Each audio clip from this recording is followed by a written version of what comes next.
maybe you haven't even heard this story. There was a pro-life activist shot last week, shot dead. And then another man, this nutball, this left-wing nutball. By the way, when is Keith Olbermann going to be brought up on charges? I'm thinking he probably inspired this guy in some way. To hate and shoot this other guy? Yes, to hate and shoot. I mean, God it's almost... have mercy on your soul. Keith Olbermann, God have mercy. Do you have that, Pat? I love that. We've got to have that. Yeah. That's the best piece of God audio. have mercy on your soul. He's so stupid.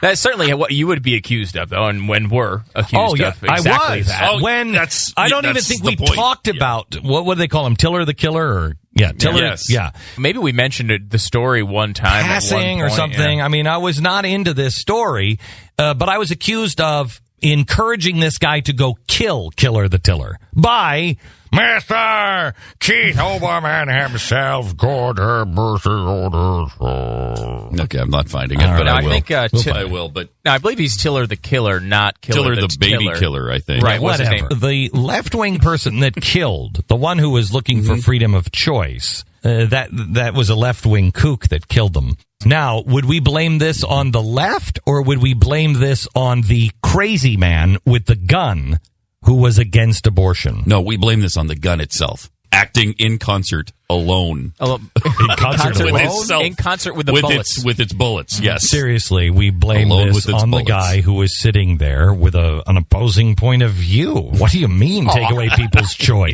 That's whose fault it is. Clearly, the right person to blame is the right-wingers who inspired him. Yes. The right-wing talk show host who inspired him Who to sit sent the there with guy a sign. out with the sign. Mm-hmm. So it's Glenn's fault. Let's be very clear for the mainstream media. Here's who killed that man. The crazy kook that brought a gun and acted by himself because he was out of control. Not Keith Olbermann. Not Keith Olbermann. You're not blaming Keith Olbermann for this murder. Not. Why? I don't understand. What about Chris I'm Matthews? not blaming the whole left movement. I'm not blaming anyone except the guy who brought the gun because he was a kook. MSNBC has sold its soul to the devil. God forgive you. Yeah, I know. Well, that's for him to work out with you. CNN, I think, right now is wrestling with itself because while they have been incredibly biased, NBC is clearly the mouthpiece of this administration, and it's phenomenal the way that it's happening. CNN, I don't believe is. I think that one is biased, and it has been complicit with not covering some of the things that they're doing. Same with the New York Times. But with CNN, maybe they're starting to have a change of heart. Yeah, this is a roundtable discussion on State of the Union yesterday, sub-hosted by Howard Kurtz. Who, by the way, wrote a scathing article about me in the Washington Post today. Scathing. And Howard, gosh, I wish I cared. But anyway, go ahead. So he's talking to Anna Marie Cox from Air America. And then the political editor for the Washington Examiner, and they're discussing you and the battle with Olbermann, or I guess his battle with you, because we barely talk about him other than play this. God forgive you. Other than that, it's the only time we really... Okay. That and his endorsement of the 9/12 Project was nice, but yes, we don't have to go on. That was sweet of it. Yeah. Anyway. But this is where they agree with you on where exactly was the media on the Van Jones thing. Listen to this. It's amazing. Where was the rest of the media on the Van Jones controversy? That's Howard Joining us Kurtz. now to talk about that, Chris Starwalt, political editor of the Washington Examiner, and Anna Marie Cox, national correspondent for Air America Radio and a columnist for America. Playboy magazine. Anna Marie, Glenn Beck targeted Van Jones, kicked the hell out of him on the air, but some of his information was damaging, and Jones resigned. Yes, I think this is another sign. I am very curious about how the White House sort of thought through some of these lower-level appointees. Air America. I mean, not so lower level. I think that while during the campaign they showed a really masterful understanding of the way that the media works and the way that people respond to certain kinds of allegations, it seems like they really had no idea this was going to be a problem. And that disturbs me more than anything. I heard of Google. Yeah. Air America. I mean, that's a fair discussion Yeah. about It is. what was going It on. is. But she even goes further, does she not, about... Yeah.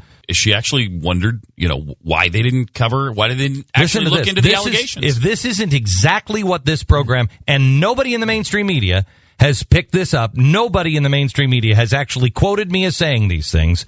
None of them. Listen to what she's asking. Are they a form of holding journalists accountable, or is it just is it just ideological warfare? Feuds are not holding people accountable. Feuds are petty and about just digging up dirt. Holding people accountable and is maybe like getting ratings. Air America. Air America. So what Chris was talking about, which is that when these allegations about Van Jones started getting thrown around, someone should have done a story. Are they true? Is there anything here? And in the context of a larger question of the administration, how important is this job? Do these past views have any sort of influence on what he's doing now? Wow. They also brought up Olbermann a little bit, and they were talking about whether it was appropriate for him to be asking for information on you. What about Olbermann's role? Here he is going out and saying, give me everything you can find on Beck. I mean, even though he later pulled back, it made me think, one journalist investigating another? I'm not a journalist. Well, Glenn Beck's talking about the President of the United States and his administration. Keith Olbermann's talking about Glenn Beck. Glenn Beck has twice the viewership. He beats him in the demographics that advertisers want. He just kicks him all over the place. The fact that Olbermann is trying to sort of latch on to some part of Beck's surprising success, I think is indicative of what the situation is for him. Surprising is a good word. I would say surprising. Because I'm shocked, and I work here. I think we're all surprised. It hurts a little bit, but we all are. Yeah, we're all like, holy cow. Wow, it's like, you got to be kidding me. And you know what it is? Make a prediction. The minute the rest of the media starts doing their job, my ratings will go down. Right now, our ratings are as high as they are, and we're having the influence that we have because we're the only ones saying it. That is the best way to neutralize you. Right. Just tell the truth yourself. Start telling the truth yourself, and you will neutralize me.